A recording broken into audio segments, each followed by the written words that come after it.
Shalom saudara-saudara, topik kita kali ini adalah preaching, live streaming, and video recording. Saudara, beberapa bulan belakangan ini, para pendeta, para pengkhotbah mengalami kesulitan di dalam berkhotbah. Karena semuanya akibat COVID, kita harus berkhotbah di depan kamera tanpa jemaat. Beberapa pendeta mengeluh dan berkata seperti berbicara dengan tembok, tidak ada feedback, tidak ada perasaan yang bisa dilihat, tidak ada gairah mata daripada pendengar untuk menyaksikan setiap ucapan yang diucapkannya, kehilangan kontak perasaan. Saudara-saudara, semua menjadi sulit, bukan? Tapi apakah kita harus berhenti berkhotbah? Tentu saja tidak. Pelayanan perlu berlangsung. Oleh karena itu, saudara, izinkan saya untuk boleh memberikan 8 tips bagi saudara yang bergumul di dalam penyampaian firman Tuhan di depan kamera. Mari kita lihat yang pertama, saudara. Di balik kamera ada ratusan mata jemaat. Ini yang perlu kita sadari sebagai pengkhotbah, saudara. Walaupun tidak ada jemaat saat itu, tapi di balik lensa kamera itu ada ratusan mata yang sedang memperhatikan dan melihat kita. Oleh karena itu, saran saya, saudara, yang pertama adalah fokuslah pandangan mata kita pada mata lensa. Jangan berpindah, saudara, pada mata lensa. Ketika kita menatap mata lensa, sebetulnya jemaat di rumah yang sedang menyaksikan tayangan, rekaman, atau live streaming daripada khotbah kita, merasa sedang dilihat atau diperhatikan. Lalu, saudara, jangan terpaku pada naskah khotbah. Saudara, sungguh kita harus keluar daripada keterikatan kita pada naskah khotbah. Seringkali justru karena kita berkhotbah di depan kamera, kita takut salah. Kita dituntut untuk perfect pada perasaan kita sendiri loh, saudara. Tetapi biarlah kita berbicara kepada para jemaat kita yang ada di rumah. Bukan tugas membaca khotbah kita. Jadi jangan terpaku pada naskah khotbah. Berbicaralah kepada mereka, sapalah kepada mereka, katakanlah firman Tuhan kepada mereka. Bukan membacakan firman Tuhan kepada mereka. Saudara, yang kedua, tips yang kedua adalah peliharalah kontak perasaan dengan jemaat. Saudara, betapa sulitnya khotbah di depan kamera karena kita tidak mempunyai hubungan atau connected di dalam feeling kita kepada jemaat. Tidak ada jemaatnya. Yang ada hanya kamera, beberapa kru di depan. Bagaimana cara menjaga perasaan kita kontak dengan jemaat? Saudara, ini yang saya sarankan. Yang pertama, mintalah 1-2 orang duduk di depan kamera atau di dekat kamera. Tentu saja, saudara, untuk menjaga distancing, tetap jaga jarak, saudara. Hanya mintalah beberapa orang duduk di sekitar kamera. 2-3 orang cukup, saudara. Tentu saja dengan masker, jangan lupakan itu. Nah, apa gunanya, saudara? Saat kita memandang kamera, ketika kita berkhotbah, kita sadar bahwa di sekitar kamera ada orang yang sedang melihat kita, menyaksikan khotbah kita. Ini menolong untuk perasaan kita tetap bergairah, tetap semangat dalam memberitakan firman Tuhan. Saudara, kemudian lihatlah respon mereka ketika kita berkhotbah. Apakah kita sedang menceritakan satu kalimat kebenaran yang begitu tegas? Lihat respon mereka. Apakah kita sedang mengajukan beberapa kalimat atau cerita yang penuh humor? Kita lihat respon mereka sebagai antisipasi. Kita tahu jemaat di rumah pun berespon seperti mereka. Yang ketiga, saudara, membayangkan orang-orang yang kita kenal sedang mendengarkan kita.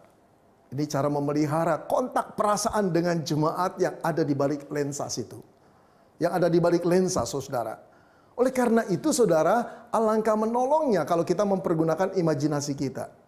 Kita tahu ada Bapak A biasa duduk di depan kiri. Ada Bapak B duduk di depan kanan. Kita tahu di bagian belakang ada ibu-ibu yang selalu berkumpul 2-3 orang di sana. Selalu duduk berdekatan. Kita tahu ada jemaat si A, si B, majelis si A, si B di sana. Bayangkanlah itu. Jadi pada waktu kita berkhotbah, kita bisa menatap bangku-bangku itu, saudara. Dan perasaan kontak kita akan terjalin lagi. Karena kita tahu sebagai gembala mengenal domba-domba kita. Saudara, tips berikutnya adalah tentang kamera. Saudara, idealnya kita berkhotbah di depan 2-3 kamera. Kalau hanya satu kamera, saudara, yang diambil dengan satu sudut, pengambilan selama 20-30 menit ini jelas menimbulkan rasa bosan pada para pemirsa atau orang yang menonton khotbah kita di rumah. Kalau boleh, kita meminta pada majelis untuk membeli satu kamera lagi. 2 kamera jauh lebih bervariasi, apalagi 3 kamera. Nah, ketika kita berkhotbah dan diambil dari berbagai sudut, ada yang dari tengah, ada yang dari kanan, ada yang dari kiri. Saudara-saudara, ini mengurangi rasa kejenuhan. Bukan cuma dari satu sudut yang itu-itu saja. Jaraknya itu-itu saja. Tapi ketika 2 kamera atau 3 kamera menambah variasi dan menyebabkan hilangnya kebosanan. Tetapi kalau kita terpaksa berkhotbah hanya pada satu kamera, pengkhotbah bisa membagi pandangan matanya dengan memiringkan badannya ke kiri kira-kira 30 derajat atau ke kanan 30 derajat sampai 45 derajat. Saudara, jangan kehilangan antusias kita. Perhatikan, saya akan memberi contoh. Kalau saya berkhotbah cuma pada satu kamera dan berkata, saudara-saudara yang dikasihi Tuhan, ketika melihat orang Farisi yang begitu munafiknya, suara Yesus nampak begitu meninggi dan dia berteriak, "Hai orang-orang munafik." Saudara, perhatikan, saya cuma membelokkan badan saya 30 derajat atau 45 derajat menatap lurus ke depan sana. Lalu berbalik lagi kemari. Dia berkata, saudara-saudara, engkau seperti kuburan yang dilapur putih. Di sebelah luarmu bersih dan bagus, tapi di dalamnya penuh dengan tulang belulang. Saudara, yuk, walaupun kita berkhotbah di satu kamera, miringkan badan kita 30 derajat sampai 45 derajat, balik lagi ke tengah, kemudian miringkan lagi. Tapi pandangan matanya tetap lurus ke depan. Saudara, yang kemudian saya ingin sekali memberi tips pada saudara, sebaiknya pengkhotbah atau saudara tidak menatap di atas kamera. Pandangan mata yang ke atas kamera benar-benar tidak efektif. Saudara, saya telah melihat belasan video streaming di YouTube. Saya mempelajarinya, saya melihat mana yang kuat, mana yang bagus, mana yang lemah, mana yang harus ditinggalkan. Salah satu yang harus ditinggalkan adalah pandangan mata kita yang naik ke atas kamera. Saudara, bayangkan kalau saya berkhotbah. Saudara-saudara yang dikasihi Tuhan, Paulus berkeyakinan bahwa Allah itu telah menyelamatkan dia walaupun dia orang yang kotor dan rusak. Nah, saudara, saya menduga ketika pengkhotbah menaikkan matanya ke atas, dia sedang memegang pointer, dia sedang melihat televisi di depannya atau di atasnya. Saudara, tinggalkanlah slide itu. Tataplah mata kamera, jangan naikkan ke atas. Itu pandangan yang paling tidak efektif di dalam khotbah di depan kamera. Saudara, saya ingin masuk ke tips yang keempat. Gunakanlah slide, video clips, dan alat peraga.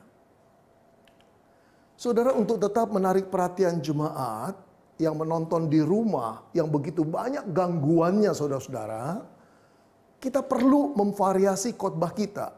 Kalau selama ini kita kadang-kadang mempergunakan slides, PPT, bagi saya berkhotbah di depan kamera sekarang harus mempergunakan slides.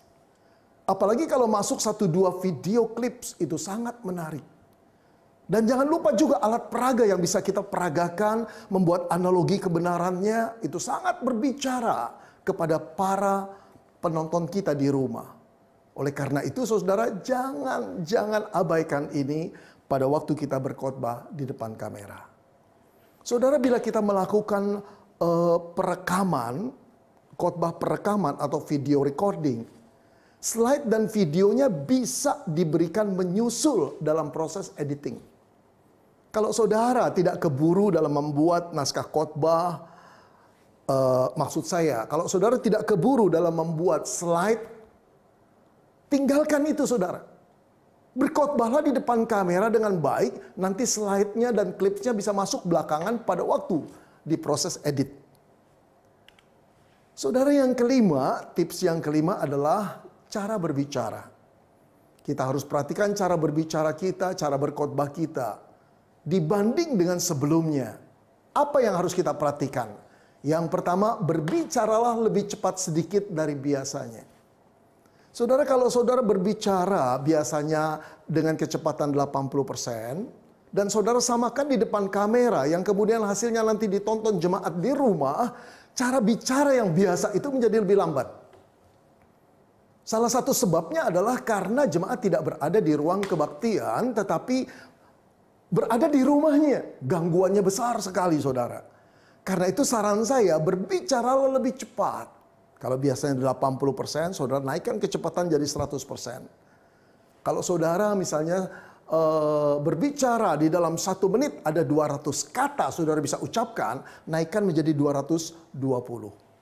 Oke saudara, sehingga orang bisa melihat bahwa saudara berbicara dengan penuh antusias dan perhatian mereka tertarik kepada saudara yang sedang berkhotbah. Hal berikutnya cara berbicara saudara, intonasi suara perlu lebih dinamis dan antusias. Sama seperti kecepatan berbicara saudara. Kalau kita tidak naikkan antusiasme kita di dalam berkhotbah, intonasi kita perlu lebih fluktuatif saudara, naik dan turun dan kembali ke tempo saudara, kita akan kehilangan perhatian mereka. Perlu sekali saudara. Jangan pernah dibacakan, jangan pernah melakukan intonasi secara monoton. Saudara, yang disebut monoton itu monoton.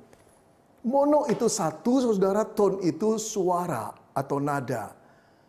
Nadanya cuma satu.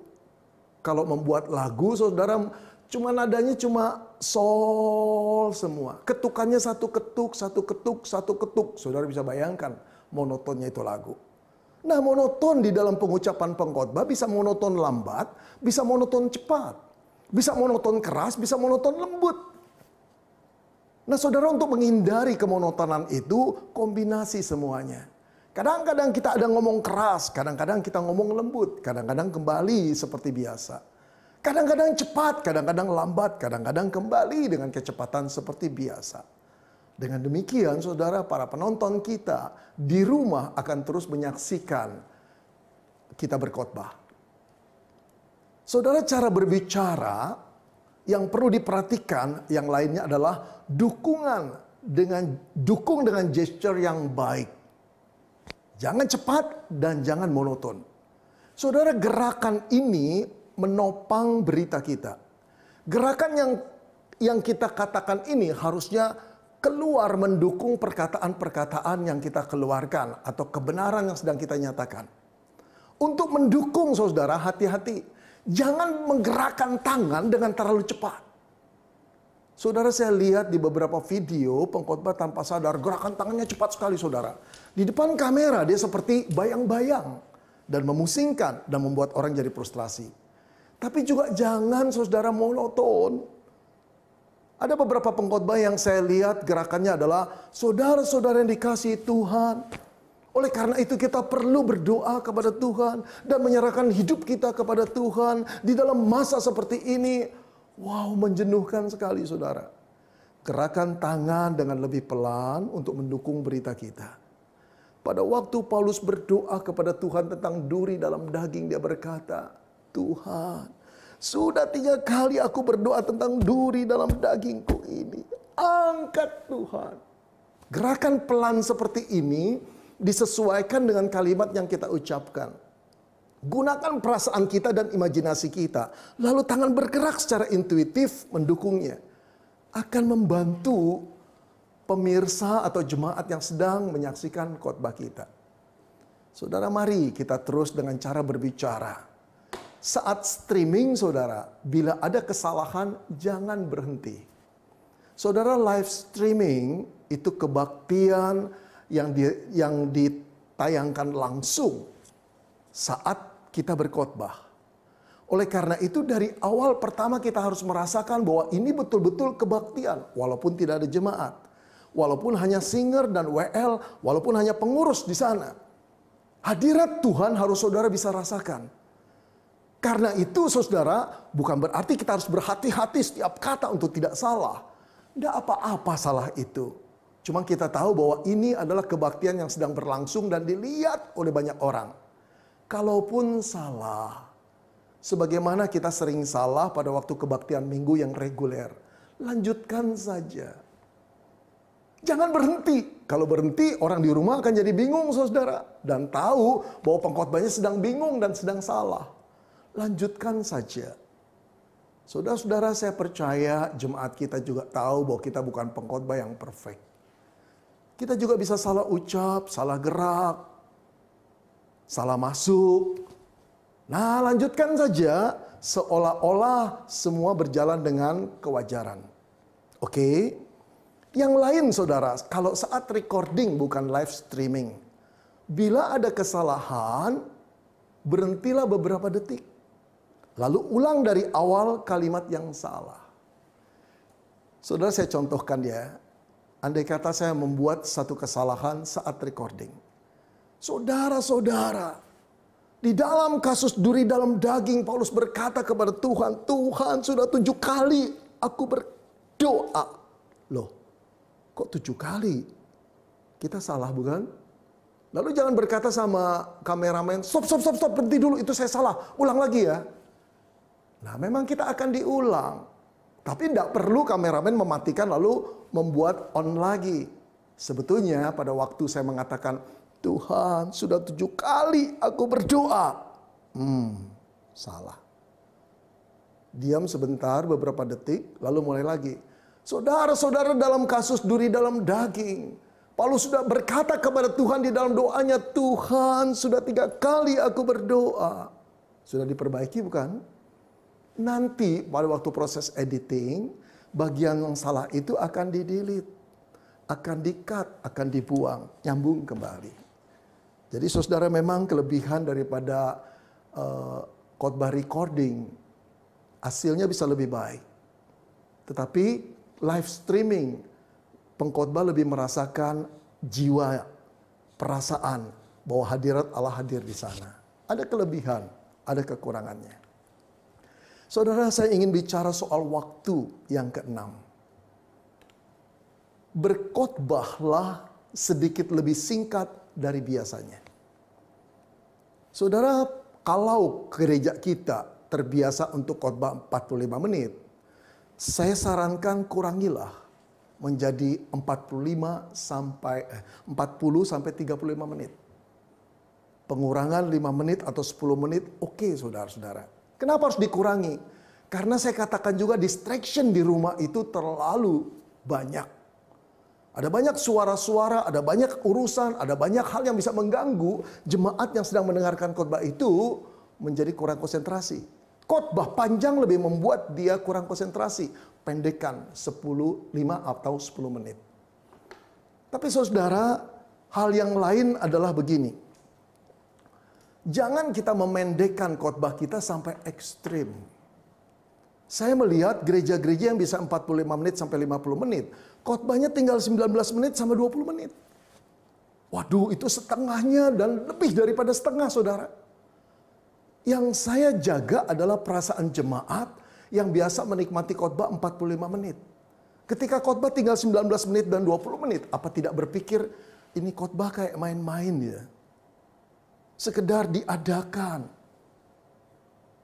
Nah, saudara, jangan seperti itu. Lama-lama orang yang tidak bisa menikmati khotbah akan malas berbakti dan mendengar khotbah live streaming atau recording. Bagi saya, ayo kurangi 5 menit atau 10 menit. Nah, bagi saudara yang berada di sebuah gereja yang memiliki tradisi berkhotbah 30 menit, boleh jadi 25 menit atau 20 menit. Tapi kalau biasa 30 menit menjadi 10 menit, saya kira orang juga akan merasa ini khotbah formalitas. Nah, saudara, jangan lebih panjang, tapi jangan secara ekstrim berkhotbah itu jadi pendek sekali. Saya ingin memberikan pada saudara kiat-kiat membuat jemaat bisa tidak bosan, walaupun khotbah kita lebih panjang daripada 20 menit atau 30 menit. Nah, saudara, yang pertama, pandai-pandailah mengatur past dan present. Apa maksudnya? Saudara, yang saya maksud past adalah berita masa lalu, penjelasan dunia Alkitab. Tentu saja itu telah past tense, bukan? Nah, saudara, jangan terlalu lama mengisahkan tentang latar belakang, Karakter orang itu, kejadiannya, budaya, sejarah tentang teks itu di dalam Alkitab. Kalau kita katakan itu 7 menit saja sudah membosankan jemaat. Yuk dengan pandainya kita mengatur. Pada waktu kita cerita latar belakang daripada Alkitab itu, kalau ada kesamaannya atau analogi di zaman sekarang, masuk ke sana saudara. Bukan untuk diaplikasi. Untuk dibuat bahwa latar belakang itu berbeda dengan zaman sekarang atau juga sama dengan zaman sekarang. Nah saat itulah kisah latar belakang itu menjadi kisah present. Kalau misalnya saudara, Musa begitu frustrasi memimpin bangsa Israel yang degil dan bebal. Apapun yang dilakukan nampaknya salah di mata orang Israel. Yang gak pernah bersyukur selain sungut-sungut. Susah sedikit sungut-sungut. Nah boleh kita samakan dengan memimpin sebuah negara, terutama kayak Indonesia. Nggak gampang saudara. Ada 270 juta orang di dalamnya. 270 juta pikiran ada di dalamnya. Nggak gampang jadi presiden Indonesia seperti Pak Jokowi. Keputusan apapun pasti ada yang mengkritik. Keputusan apapun yang baik sebagaimana apapun saudara pasti menimbulkan ketidakpuasan. Nah demikianlah Musa saudara. Kembali lagi ke masa past tense. Password dunia Alkitab. Nah saudara kalau kita pandai mengatur di dalam khotbah khususnya penjelasan kita tentang dunia masa lalu dan dunia masa sekarang. Khotbah akan tetap menarik. Bagaimana kiat-kiat membuat khotbah agar jemaat itu tidak bosan? Saudara buatlah shifting yang lebih cepat. Shifting itu pergantian, peralihan. Maksudnya apa? Peralihan antara satu keadaan yang lain. Satu paragraf ke paragraf yang lain. Saudara jangan terlalu lama menceritakan konteks. Begitu 2-3 menit menceritakan konteks selesai, masuk ke analisis kata.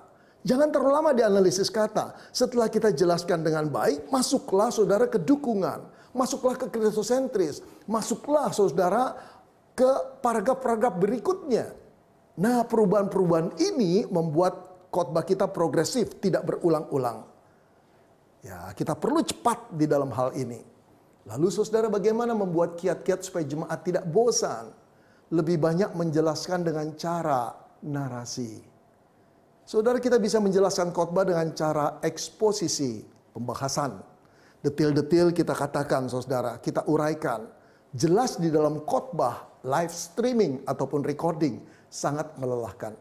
Atau kita bisa menjelaskan dengan cara argumentatif. Capek pikiran orang saudara. Nah di depan kita ada cara narasi. Berceritalah, ceritakanlah konteks itu. Kemudian saudara kita memakai cara deskripsi. Antara narasi disambung dengan deskripsi. Menjelaskan dan menggambarkan, melukiskan. Sehingga perasaan orang itu hanyut di dalam itu. Di dalam cerita kita, dalam penjelasan kita. Saudara bukan berarti kita harus meninggalkan cara penjelasan eksposisi dan argumentasi. Tapi alangkah baiknya kalau diperkaya juga dengan narasi dan deskripsi. Khotbah akan terus memikat perhatian pendengar. Saudara bagaimana membuat jemaat tidak bosan mendengar khotbah kita? Dukunglah dengan slides, PowerPoint, klip, alat-alat peraga, dan ilustrasi. Ilustrasi yang kuat, ilustrasi yang mendukung. Saudara saya percaya, kalau kita menyiapkan ini dengan baik, khotbah kita tidak akan membosankan. Walaupun di atas 30 menit.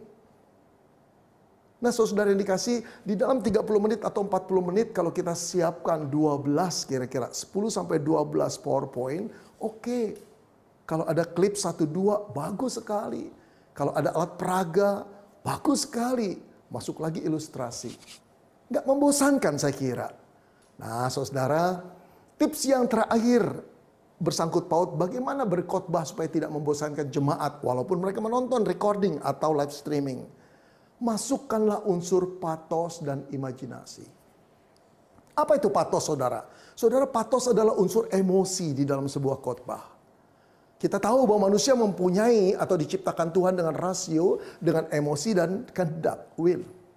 Kebanyakan khotbah berarah atau terus masuk secara rasio di belahan otak kiri. Tapi tidak memberikan sentuhan kepada perasaan. Padahal manusia adalah makhluk yang juga merasa. Kebenaran yang hanya masuk di otak belum tentu dilakukan. Karena apa? Perasaannya tidak tersentuh.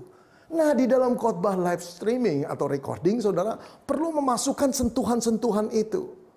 Baik dengan kata-kata kita maupun dengan ilustrasi yang kita ceritakan. Ketika orang hanyut di dalam perasaannya setelah mendengar kebenaran yang kita bentangkan di dalam secara logisnya, maka dia akan masuk terlibat di dalam khotbah itu.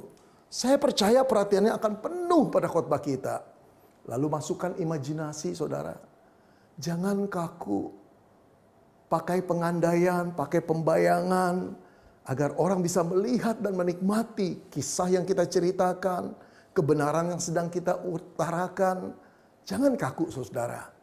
Terakhir, bagaimana saudara untuk membuat orang tidak bosan mendengar khotbah kita? Cara penyampaian kita juga harus mendukung, harus menarik. Cara penyampaian yang menarik bisa dengan struktur, bisa dengan cara pengucapan, bisa dengan gesture. Jangan sia-siakan apa yang telah Tuhan beri ini, saudara. Biar semua itu mendukung khotbah kita. Saya percaya, untuk 30 menit di depan kamera, jemaat masih sanggup. Bahkan menanti-nanti saat kita khotbah. Naik 35 menit, saya juga percaya. Kalau semua unsur ini ada pada saudara, maka saudara akan dinanti-nanti walaupun 35 menit depan kamera. Nah, saudara yang terakhir, ini yang ketujuh. 2 sebelum terakhir, editing. Apa tips yang saya berikan di dalam editing, saudara? Yang pertama, saudara, setelah saudara direkam dalam khotbah itu dan akan diedit, saya sarankan lihatlah sendiri rekaman khotbah saudara yang asli. Jangan mempercayakan diedit oleh tim multimedia sebelum saudara lihat. Saudara, ini penting sekali untuk saudara tahu bagian mana yang perlu diedit, apa yang perlu dihilangi, kata-kata yang salah. Nah, setelah saudara melihat sendiri, buatlah catatan timeline. Bagian-bagian mana yang perlu diedit. Menit keberapa, detik keberapa, potongnya sampai di mana, lalu nyambung lagi di mana. Catat itu. Kalau saudara bisa mengedit sendiri, bagus, saudara.